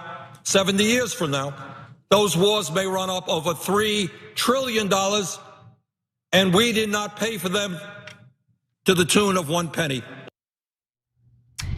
So understand what Senator Sanders is saying there. He's saying, look, we just keep engaging in conflict abroad, starting wars in the Middle East. There are no pay-fors. We are literally borrowing money to do this. And that is why when you look at a chart of our national debt, you will notice our national debt skyrockets beginning in the early 2000s. This is not rocket science, okay? It really isn't. And so I'm about to get to Scott Jennings in just a moment because he heard me talk about invasions in the Middle East, and it got his dander up about Israel. So we'll get to that in a minute. But Cenk, any thoughts? Yeah. So I want you guys to understand how much they're thinking of robbing from you. So average payments for the average American from Social Security every year is about $24,000. So if they move the retirement age by 4 years, that means they're going to literally take $100,000 that every American would have been paid if they retired at 65, and they're gonna take it from you and make sure the government has it. Now, if the government spent it well, that would be one thing, right? But what does the government spend it on? Well, Anna's right. So how much did the global war on terrorism cost, for example? $8 trillion. So one of the tricks that Ben Shapiro is doing in that appearance is, well, Social Security is a huge part of the budget. Yes, but a huge percentage of that has already been covered by the amount we put in through our checks throughout our entire lives. So now we need a little bit extra on top because it's not quite covering it, but that little bit extra on top is the issue, not the entire Social Security budget. Exactly, okay. Exactly, yes. So that's why when you look at that little extra on top versus the $8 trillion on the global war on terror, let alone the Department of Defense, which is now up to $1 trillion a year, those dwarf Social Security as a concern. But on TV, you get all this pyrotechnics to try to trick you into thinking it's your fault and you should retire later instead of us starting endless wars. And this type of conversation is so frustrating to have in the format that we were having it in, because it's a quick segment on CNN. We got to go to break. There's like 5 people on the panel, 6 if you want to include the host Abby Phillip, and so it's so easy to trick people in the way that Ben Shapiro can trick people, right? And so that's why I'm having this conversation now, because I want people to understand what we're talking about and what that little trick and conflation is from Ben Shapiro and people, conservatives like him, who want to do away with Social Security entirely. So what also stood out to me was Scott Jennings immediately jumps in, because when it comes to our taxpayer dollars, obviously Israel is entitled to it, and how dare you bring up the Middle East? So let's take a look at how that exchange went down.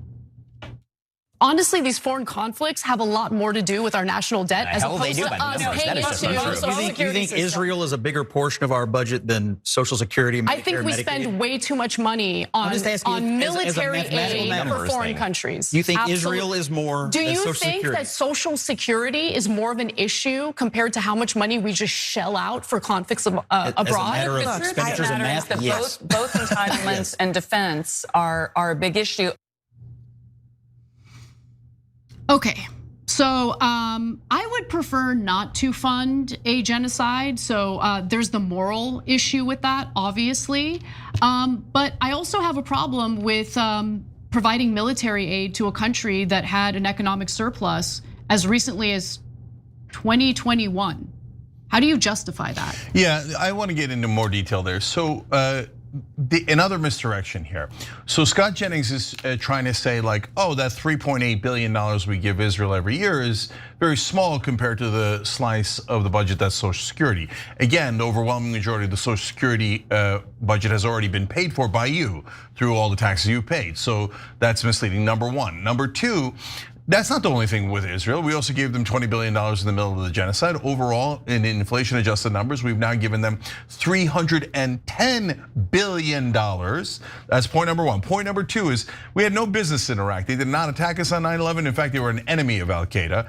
But at the time, Israel and the neocons said it was Israel's number one enemy, and that for our security and safety, we had to attack their enemy, who was actually against Al Qaeda and killing Al Qaeda at the time, okay? Right. So now they say we have to attack Iran, and we did attack Iran, and they say we have to attack we have to do all the entire global war on terror. Okay, wait, that's another 8 trillion on top of the 300 billion. And now, as I said, the Department of Defense has gone from about 800 billion in recent years to now close to $1 trillion a year. Now, it's not just Israel, it's also the defense contractors that benefit from that. But now you see how, quote unquote, defense of quote unquote America is when in reality it's about offense for Israel has cost us literally trillions and trillions and trillions of dollars. With no pay force. Right, while they're trying to distract you with, oh, it's just $4 billion a year, right? That's the tip of the iceberg. They're trying desperately to make sure you don't see the iceberg. Not only because of the size of the iceberg, but also because they're trying to get you to work more years of your life to pay for those wars for Israel. Think about how disgusting this argument is. Like, the more I think about it, the more enraged I feel, right? Because what they're effectively communicating here is our problem here in the United States is all these elderly people collecting their entire entitlement benefits, okay? Not the fact that we've been shelling out trillions of dollars for global wars, in many cases on behalf of Israel, with no pay force. That is so sick. It's so sick that like it's ingrained in the minds of these pundits on the right and some on the left as well, meaning the Democrats in positions of power, that like, no, I mean, our government shouldn't work on behalf of taking care of its constituents, of its people, of its citizens. Your resources shouldn't actually be used to enrich your life, to protect you in your old age, so you're not out on the streets with nothing. It's just, we should focus all of our energy on what are we getting out of those wars again? Absolutely nothing. Nothing that benefits you. So back to the mines, back to the assembly lines. You're not allowed to retire. We need more wars. And even if you say, look, guys, I don't know if Iraq was about Israel and Iran. I bought into, oh my God, it's so scary. They both have weapons of mass destruction, even though they both literally don't, right? And et cetera, et cetera. But I bought in. I love Israel and I want to defend. So you're going to work and you're going to make all the rest of us work 2 more years, 4 more years, et cetera, to pay for all those wars. Again, put aside Israel. What do we need the wars for? Why do we need to bomb a ship that coming out of Venezuela like we did the other day, starting up conflicts for no reason? Why are we talking about Taiwan and China and all these conflicts abroad? We need all these bases. So in the beginning, when Trump was talking about ending the wars and maybe pulling back some of our bases and bringing people home, that resonated. It did. And it helped him win in 2016. It definitely helped him win in 2024. He comes back in and all of a sudden we're talking about Department of War instead of Department of Defense. We're talking about, no, you need to work longer because we haven't started enough wars. That's insane. None of these countries are about to attack us. It's all made up. And on top of that, guys, the last part of the misdirection is, so we promise you guys that, hey, what's the simple fix to Social Security? All you have to do is raise the cap. Right now it's at around $170,000. $176,100. Yeah, so at that point, you stop paying into Social Security. If we just raise the cap so everybody just pays into Social Security no matter what their income is. Let me rephrase that. So affluent Americans pay more of their income, right? Or the cap is lifted, so more of their income qualifies for Social Security taxes. Okay, these are the wealthiest people. I mean, most American workers are not making $176,000. Let's keep it real, right? So the vast majority of American workers have the entirety of their income taxed for Social Security. But if you're wealthy, right? If you're making above $176,100, any dollar you make above that amount doesn't get taxed for Social Security. So they are paying a lower percentage of their income for Social Security than you are, which is unfair. And so it's simple fix. You fix that, and Social Security has a surplus. We can actually give you more money once you retire, right? So they don't want to do that fix. Why? Because it affects people making above $176,000. And that is Ben Shapiro's core constituency. That is the Republican Party's core constituency. So they want to help rich people. They want to start more wars. And by the way, look at all the garbage that they make us pay for. See, I'm starting to have sympathies. I know you are for libertarians, et cetera. Yeah, definitely. Because they say, okay, look, it's one thing what the proper tax rate should be, right? And that is a good and worthy debate. But it's another thing when whatever the tax rate is, 20, 40, 60, you take it and you don't give it to any of us. You don't help the American people build bridges, schools, et cetera. What you're doing is $35 billion a year in oil subsidies. Why? Boo. Why are we giving subsidies to the richest companies in the world? And then you have interest on the payments are gigantic. So we got to pay down the debt so that we stop wasting $870 billion a year in interest payments. And then of course, tax cuts for the rich. And so they just added another $3.4 trillion to the debt. Why? Because the rich had to get even more tax cuts. And all of this has got to be paid for somehow. And how are they going to pay for it? Back to the mines, back to the assembly lines. By robbing you. Yeah, American taxpayers, you have to work till you die to pay for all the money going to the wealthy, to corporations, and to foreign governments. We got to take a break, but when we come back, we're going to give you an update on the situation in Gaza. As you can imagine, it's not good, but it's important to stay on this topic and show you just how many innocent people continue to get slaughtered as the world just pretends like this isn't going on. We'll be right back. I am scary. I am threatening. I'm Darth Vader.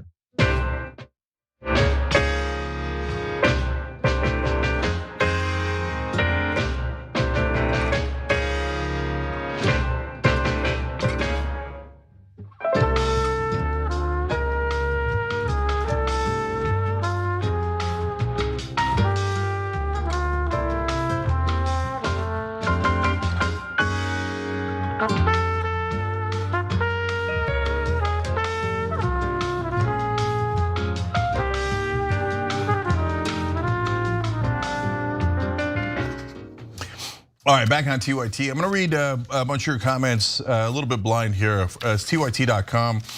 Text stand says, Democrats are only good at one thing, stabbing people in the back who aren't in their club. If you're talking about Democratic Party leadership, well, I got a couple of those knife wounds in my back, so I can tell you all about it. So you're absolutely right, unfortunately. Irish Fiddle Dragon says, by the way, just replace them. RebellionPact.com. That's don't try to convince them. You're not gonna convince Chuck Schumer not to take rich people's money and screw you over. It's not Hakeem Jeffries. You're not gonna convince them to serve America instead of Israel. There's no chance, right? Just defeat them. All right, Irish Fiddle Dragon says, anecdotal story.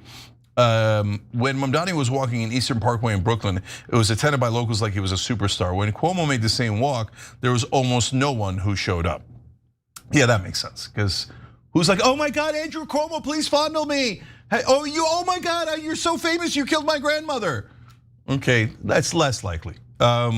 Anyway, True Sight Dragon says, hey TYT fam, I'm late to the party, but I had to at least stop in while I have a free moment so I can share my pick with the goodies that were delivered yesterday. I've been so excited. And I got a first compliment on the shirt when I wore it out today in the grocery store. He puts a picture of himself with the America Loves Palestine shirt we have up in the Free Palestine collection. Aww. God, I love that, man. And you look good, brother, in that shirt. And the proceeds of that. Yeah, 100% of the profits go to Palestine Children Relief Fund. In fact, we put the ceasefire collection where we're doing that into the Free Palestine collection. So 100% of those proceeds are now going to go to Palestine Children's Relief Fund as well. That's all at shoptyt.com. But most importantly, guys, I want you guys wearing that so you show solidarity and you show you're a decent human being. And by the way, yes, in most parts of the country, people will be like, all right, man, way to go. And both left and right these days, right? Wang Jun says, they're the same person. I mean, have we ever seen Cuomo and Trump together at the same time? And if so, how do we know if it wasn't just Trump moving back and forth at super speed?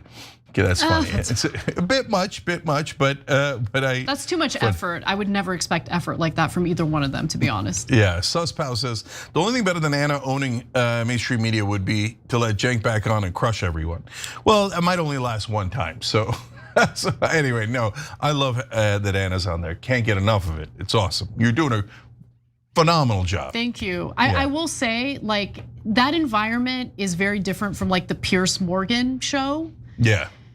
And it's hard to not get animated, right? Yeah. Because you're gonna seem out of place. Out of place, yeah. Yeah, so no, you're doing it just perfect in my opinion. All right, tyt.com/press to check out a lot of these interviews we do elsewhere. Don't shoot on the goalkeeper says, okay, Ben, you wanna raise the retirement age? Go get a real job and bust your ass for decades until your body's destroyed. And then you can talk about raising the retirement age. Until then, sit your ass down.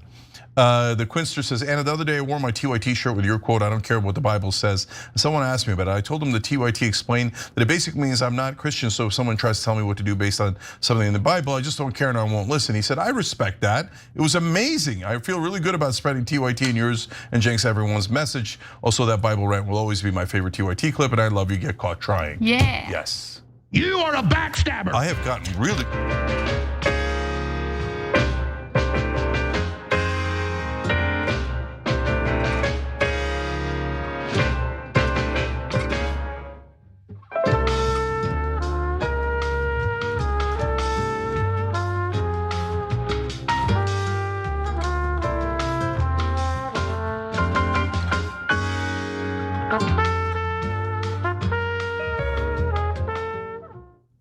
All right, back on TYT, Jake, Anna, Drew Purifoy, who just joined and became an American hero. Thank you for doing that. So join buttons below the video for that exact purpose. Ring the bell's free. God bless. Subscribing is free. So we appreciate all of it. I don't know if this is the same one or a new one, but either way, Melody loves music. Thank you for gifting the 5 Young Turks memberships. That's also helpful to the show. We love you guys for it. Casper. All right, let's get to this update out of Gaza. Pools of blood mark where the children were standing when the Israeli drones struck. They had been fetching water at these communal taps. These were children who were getting water, just kids. Look at this. See what they attacked. They attacked children, not fugitives. This is all what they had with them, nothing else. Are these what they consider to be missiles? They're children, for God's sake. Well, Israel has not let up on its slaughter of Palestinians in Gaza, including children, of course, with yet another Israeli airstrike that killed 7 children and 6 adults yesterday. And that's according to the director of nursing at Nasser Hospital. You know, the hospital that was reportedly hit with an Israeli double tap, but it turns out after reviewing the footage, Israel had bombed that hospital 4 separate times in a short period of time. Anyway, the victims were all located in Al-Mawasi, which Israel had identified and declared a safe zone for the Palestinians. But since the start of this genocide, the IDF has intentionally targeted Palestinians, specifically in areas Palestinians were told to evacuate to for safety. In fact, I want you to watch this video dating back to October of 2023 when I brought this up on the PBD podcast. We all saw the story about the hospital that was bombed by Israel. How could you do this? How could you kill innocent civilians? The New York Times basically is now retracting their statement. Yeah, it turns out it was the Islamic Jihad with a failed rocket. I can assure you of this. Hold on. That is not definitive, number one. Yeah, it's still not. That is not definitive, even the Wall Street Journal came out and said that is one example. Okay. Even if I give you that argument and it is proven without any doubt that it was Hamas that did that, that is one incident in a situation where 1.1 million Palestinians are being told to evacuate their homes. As they're being evacuated to the part of the Gaza Strip where they're gonna be safe, that area gets bombed, okay? So let me ask you a very direct question. Do you think Israel wants to kill innocent civilians? I do. You think Israel genuinely wants to? I do. What evidence do you have of that? The evidence is they are refusing to do special operations and instead are relying on bombing areas where they know civilians are at, and then they'll turn around and say, "Well, Hamas is using them as human shield." So the proof was in the pudding pretty early on. It's just that some of us have been paying attention and won't fall victim to lies and gaslighting by the Israeli government. It's that simple. It's so obvious what's happening, Cenk. And like this level of barbarism and cruelty and inhumane acts, it's hard to make sense of it. You get what I'm saying? Like I've always known there's evil in the world. But it's so hard to make sense of this level of inhumanity that you're like, I find myself seeking for answers like almost in the supernatural. Do you get what I mean? No. I know. Yeah, sorry, stone cold atheist. And you know, people claim to be super religious, and that means that they're more moral. In my experience, there's tons of wonderful religious people, and usually they're the quiet ones who are just practicing their faith and help the needy and the homeless, et cetera, et cetera. But the people pretending to be the most pious, the fundamentalist religious folks, are the least moral among us. That's my experience. Yep, I agree. Whether it's Jewish, Muslim, or Christian, or any other religion, the zealots are the ones that do all the damage, and they always tell us that God wants them to murder the other people. And so in this case, yes, are there Israeli zealots who are Jewish fundamentalists who believe that God gave a promise in that land, so they should murder the Palestinians? Absolutely, absolutely. And unfortunately, there's a couple of them in the Israeli cabinet. And if they leave the cabinet, then Netanyahu will have to step down. They'll have to have a new election. And Netanyahu has no chance of winning the new election because of that. And besides which, Netanyahu is a monster. There are some people who just are terrible, evil people, okay? And Netanyahu is one of the most evil men of my lifetime, easily. So, okay, another stat for you guys, and I don't want you to get inured to these stats and have them just think like, oh, it's just a statistic, right? Because when an Israeli child dies, the world cries after October 7th, 36 kids killed, and that's a tragedy and horrific, and they're actually children and babies. When 20,000 Palestinian children are killed, it becomes a statistic. When in reality, it's 36 kids and another 36 and another 36, and it goes on and on. So today, the starvation total reached 367 people, and 131 of them are children. So Israel now, the current government of Israel, has starved to death 131 kids. They have killed over 20,000 children overall. And today they told them, hey, come here for water, because now human rights organizations are saying we're going beyond starvation. We now have a thirst problem in Gaza where people are in danger of dying from not having water to drink, okay? That is how brutal this disgusting, sick terrorist government of Israel is today. And so I mean, it doesn't get any more obvious of collective punishment than starving people to death. So this is a monstrous government, and everyone supporting it at this late date is obviously a monster who's pro-genocide, used never again as a punchline, or really maliciously like, oh, never again to us, but we get to do it to you, and we have a special exemption. We get to do any genocide or ethnic cleansing we like. Well, if you're in that mindset, you're a sick person. And so I can't stand it anymore. I don't know how much more outrage the world has left for this disgusting Israeli cabinet who says, we're gonna starve them to death, we're gonna kill them, we're gonna take their land, and that's what they're saying now. We're gonna take Gaza, we're gonna drive out 2 million. Imagine how they're gonna drive out 2 million Palestinians. If you think this has been bad, wait till they start the ethnic cleansing of not just moving them around Gaza until they die, which is what they've been doing now, but to try to move them out of Gaza. And so it's going to be, this slaughterhouse is going to turn into, honestly, now all the genocide scholars say, 86% of them said, yes, obviously a genocide, textbook genocide, right? But we're moving from genocide to Holocaust if they try to move those 2 million people. And by the way, they're planning on, I mean, they are working on a plan to also displace and move out Palestinians in the West Bank as well, in their annexation of the West course. Bank. And so now, that would be a total of 6 million people. So I did a video about this over the weekend. Check out my Weekends with Cenk videos on our YouTube channel. But yeah, the Axios had a good report about it, and they're like, oh, France and Canada and the UK saying that they're gonna recognize Palestine. How dare they? We did not give them permission, okay? So they will bow to us. If they don't, that's it, we're annexing the West Bank. Don't tell us it's because of spite and your feelings are hurt, and the whole world's anti-Semites. Nobody's believing your junk anymore, okay? If you're saying that, look, there's only people left are the Israeli bots and trolls online, and they're always 100% of their comments are lies. No one believes them. They look ridiculous. Well, now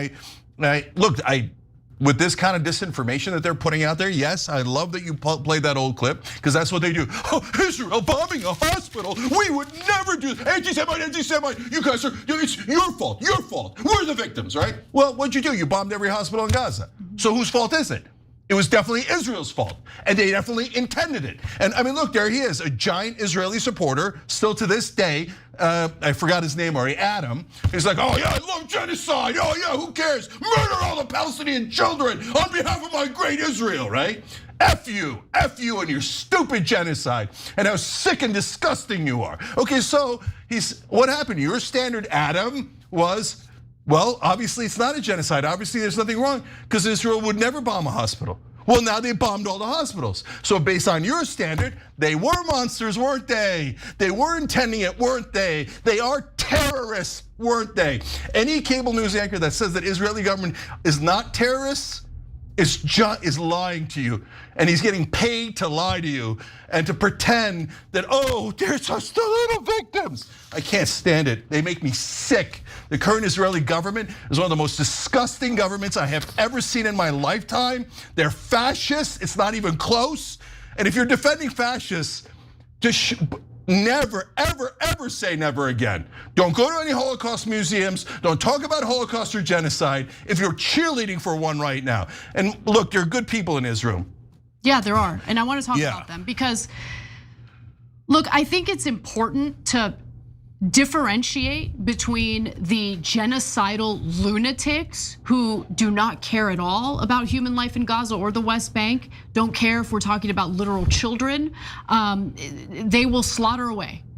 Differentiate them from the moral individuals who have been speaking out and now feel compelled to speak out even louder, knowing that there will be backlash and some serious consequences for doing so. So I want to talk a little bit about the Israeli reservists who are resisting. They will not go to Gaza, and in fact are risking jail time in order to avoid engaging in what they see as an illegal, an illegal operation, illegal war. So an Israeli American by the name of Matt Kresh is one of those reservists, and let's see what he had to say. Max Kirsch, an American Israeli, proudly served in the Israeli army on numerous occasions, including after Hamas went on a murder and kidnapping rampage nearly 2 years ago. Why don't you support the war now?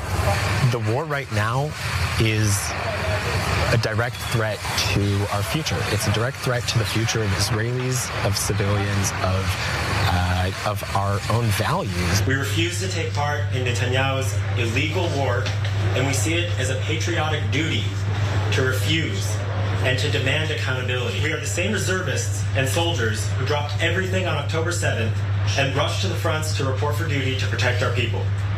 It is precisely from that same sense of duty which we are driven to refuse and to use our voices loudly to resist Netanyahu's attempts to sacrifice everything for his own political survival. Netanyahu's ongoing war of aggression needlessly puts our own hostages in danger and has wreaked havoc on the fabric of Israeli society, while at the same time killing, maiming, and starving an entire population of Gazan civilians. So there was one other reservist who spoke to NBC News on condition of anonymity, but I think the statement was important, so I want to read it to you. So this person said, "In my spiritual life, we talk about how much life is important. I think life now, how the way we see life in Gaza, we don't see them like a life, we see them like bugs." Yeah, that was the most haunting of the comments. And I deeply appreciate those guys both having a conscience and saying, and remember what we said about the Germans. Just saying, hey, I'm following orders is not good enough. Right. And so these people are actually living up to those standards that we set. And that they helped us set as a community earlier, right? You know that Netanyahu refers to them as terrorists? The people not going in to sign up? And those protesting what's happening in Gaza within Israel. That's what he does, guys. That's what he does. That's what these sick lunatics do. They will turn against their own people for having a moral conscience. Yeah, so I want to give you some numbers that came out from a Tel Aviv University poll. They're definitely more encouraging than the earlier poll numbers, because the earlier poll numbers are so devastating from inside the Israeli population. And I couldn't believe it. That's how shocking it was, that 82% of Israeli Jews say keep going in Gaza. But it turns out that poll might have issues. So whether it does or not, at least there's a second poll that gives us a little bit more hope in humanity, right? So in that poll, 45% of Israelis, but when you take out the Arab population in Israel, 53% of Israeli Jews say keep going in Gaza. So it's still a majority, and that's still a terrible, disastrous number, right? But it is way better than 82%, so that's good. And then there's some other numbers that are a little bit more encouraging. 44% saying basically, let's leave, right? And so that's a good number. Or that, and they're more specific than that there should be a different entity that rules Gaza, not Israel and not Hamas. I would take that in a second. Me too, yeah. In fact, Egypt has a proposal where the Arab countries would do that. They would pay for it, they would guard it, they would make sure that it's safe and that it does not attack Israel. So that proposal exists today, and apparently 44% of Israelis are in favor of it. That's good. That includes the Arabs, but still. And only 15% want to bring settlers back in. And I was surprised by that number. That is a great number. Yeah. So because I would have thought that it was a much bigger number that wanted to bring people back into Israel. And then finally, 37% are in favor of a two-state solution. That's way too low. That used to be above 50%. But at least it's a number we can work with, and we can get it back up to over 50% if we keep going like this. And unfortunately now the last one's a depressing number. 34% of Israelis overall, that includes the Arabs, says that there should be one state with no Palestinian rights. Jesus. So they're servants, I guess, and they're inferior and they don't have rights. They're just there to serve the Israelis. That's 34% of Israelis believe that's what should happen to the Palestinians. Yeah, that's okay. depressing. So that is a depressing number. So overall, my assessment is there's a little bit of hope that there is a percentage high enough in Israel that he can eventually pick up momentum and maybe win an election at some point in our lifetime, right? But so far they're in a dark place for the majority there, and they're not seeing what we're seeing, what the rest of the world isn't seeing. And the last thing is, you know how I say be fair to Trump voters, be fair to far left, not so much far right, anyway, and to Israelis, etc., because they're not necessarily seeing the same thing you're seeing. Right? So for a lot of Israelis, if you think the propaganda here in America is thick, and it is, right? Inside Israel, they're like, oh yeah, Gaza's a picnic and blah, blah, blah, right? I totally disagree. No, I've been actually relying more on Israeli media to get a more accurate picture of what's going on in Gaza. No, I hear you, and that's a good point. And we've given Israel credit in the past for having pretty healthy media. And I'm getting a lot of these reports from Haaretz, including the Tel Aviv poll that I told you guys, and Channel 12, plus 972, et cetera, have done some great work, right? Now, having said that, they're considered a minority in Israel, and it's like, oh, those channels, oh, that's cute. They still think Palestinians are humans, right? And so like, I don't want to minimize it too much because they do good work and they are influencing people, but they are definitely in the minority. And so what a lot of folks are seeing is, of course we're right. And of course everyone opposed to us is terrorists and Nazis and anti-Semites, and they would kill us all. They're gonna kill us all. They're gonna kill us all unless we kill them first. We gotta kill them first. And that's the majority of what they're seeing in Israel. And they've gotten themselves into a frenzy that, oh my God, we're all gonna die any second. When in reality, they have nukes, they have the top military in the Middle East, they have Iron Dome, and it's actually the Palestinians that are being slaughtered, right? So anyways, bottom line is thank you to the reservists that have a conscience and that are trying to bring the morality of Israel back, and so that we can get to peace and end this genocide. All right, Trump collecting L's when we return.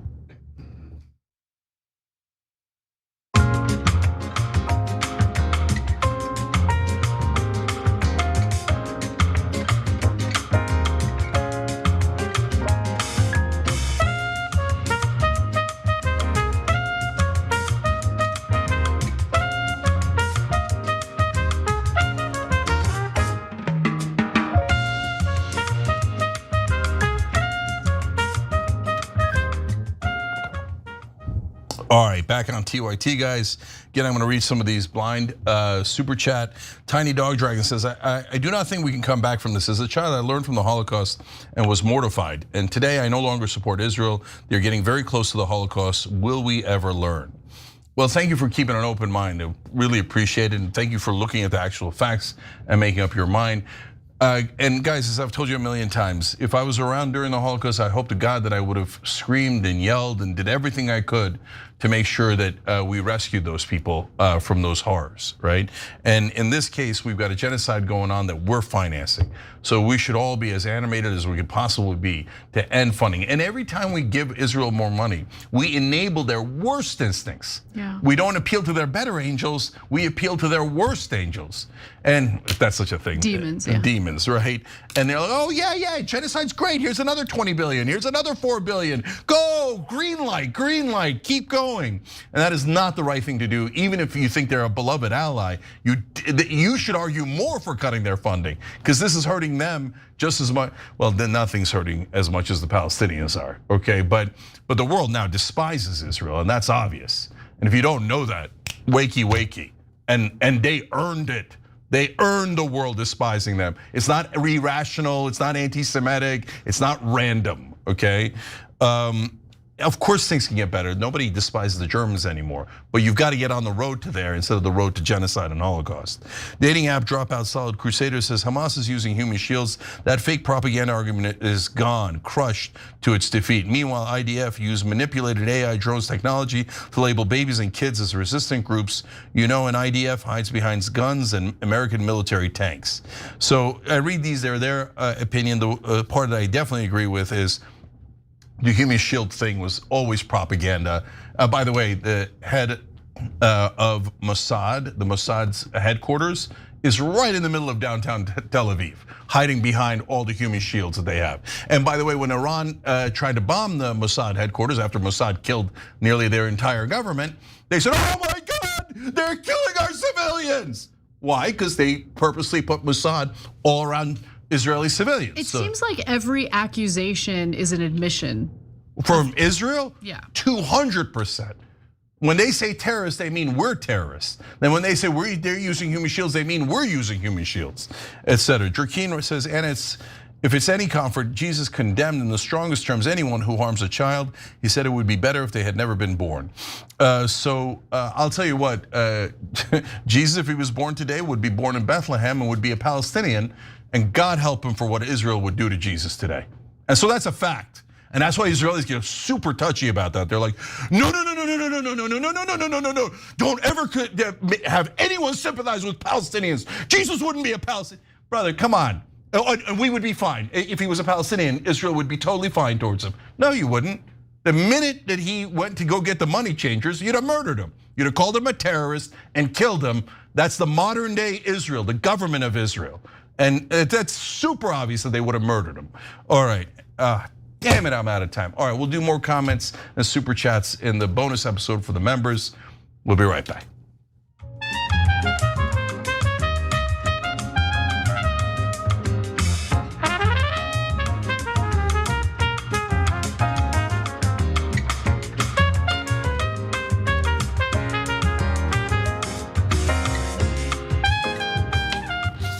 All right, back on TYT, Cenk, Anna, and Konstantin Kaviris. Thank you for sending 10 Young Turks memberships on YouTube. Anna. All right, we got to talk about this court ruling, appeals court. It's a big deal for Trump.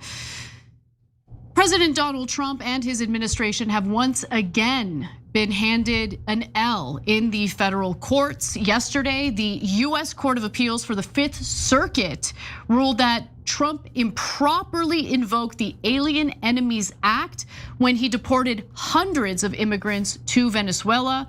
And that's from one of the most conservative, let me repeat that again, conservative federal courts in the entire country. So this is a big deal. So here's a refresher on the Alien Enemies Act. The 1798 law allows for the summary deportation of people from countries at war with the United States or which have invaded the United States or engaged in predatory incursion. So the Alien Enemies Act has only been used 3 times in US history. It has only been used when the US was at war, specifically during the War of 1812 and both world wars, which is a little different from having an immigration issue, right? And that's what the court agreed with. So now the Trump administration is claiming that they can use the Alien Enemies Act to deport immigrants without giving them due process, which is a gross and authoritarian thing to do. They're arguing that Tren de Aragua, the gang members, are invading the entire country, committing warfare against the United States, hence justifying the use of the Alien Enemies Act in order to engage in these deportations. They're also alleging that Tren de Aragua is linked to the Venezuelan government. However, the US Court of Appeals for the Fifth Circuit wasn't buying that argument at all. In fact, one judge wrote, a country encouraging its residents and citizens to enter this country illegally is not the modern day equivalent of sending an armed, organized force to occupy, to disrupt, or to otherwise harm the United States. So I want to be clear about something. Whether or not those who were deported were actually members of a Venezuelan gang was not adjudicated because there was no due process. Trump was simply justifying the deportations under the Alien Enemies Act. And even if the court grants him that the individuals deported were in fact gang members, which hasn't been proven, but let's say they granted him that, the Alien Enemies Act still does not apply to this case. Cenk, thoughts? Yeah, so there's a number of things that the court got right here. So they said you have to use this when we're at war. We're not at war, we're just not. And number two is there's no evidence that the Venezuelan government ordered an invasion of America. And that justifies you saying that we're at war apparently with Venezuela. That's news to a lot of people, like, although we did hit a boat from there just the other day. And so they're like, none of this is true. There is no invasion of America. There's just normal amount of immigration. In fact, guys, right now, there's a very low undocumented immigration into the country. A lot of people giving Trump credit for that. That makes sense. But then you can't say it's an invasion, right? And then finally, the most important part is the due process part. No time to challenge the case, no proof presented, and we can't get them back. So it was a 2-to-1 decision. It's one of the most conservative circuits in our system. It's the Fifth Circuit, very conservative, but including a Bush-appointed judge said no. You cannot use this act to justify your actions. But I am a little worried because the Trump-appointed judge said, nope, that's it. You can't question the president on anything. If he says it's a war, it's a war. If he says Venezuela ordered it, then Venezuela ordered it. But that still doesn't explain, yeah, but do we have due process or don't we have due process? The president can't order due process away, right? But I'm afraid that the Supreme Court might say that he can. So that's what I'm worried about. And this case is certainly headed to the Supreme Court. So we're gonna have to wait and see how that plays out. Yeah, and this is critical, guys, because if there's due process, then everything's gonna be all right if the courts hold. But if the courts say that the president has so much power that he doesn't have to present evidence and he could just send you to jail or send you to a foreign country without presenting evidence, then this is not America anymore. That is not our constitutional system. So this case is mega important. And the fact that the good guys in America won in one of the most conservative districts is great news, but we're still crossing our fingers for the Supreme Court. Yep. All right, bonus episode is gonna be lit. We've got a bunch of stories we haven't gotten to yet. I don't know which one we're gonna cover, but you're gonna like it. tyt.com/join to become a member. We'll see you there.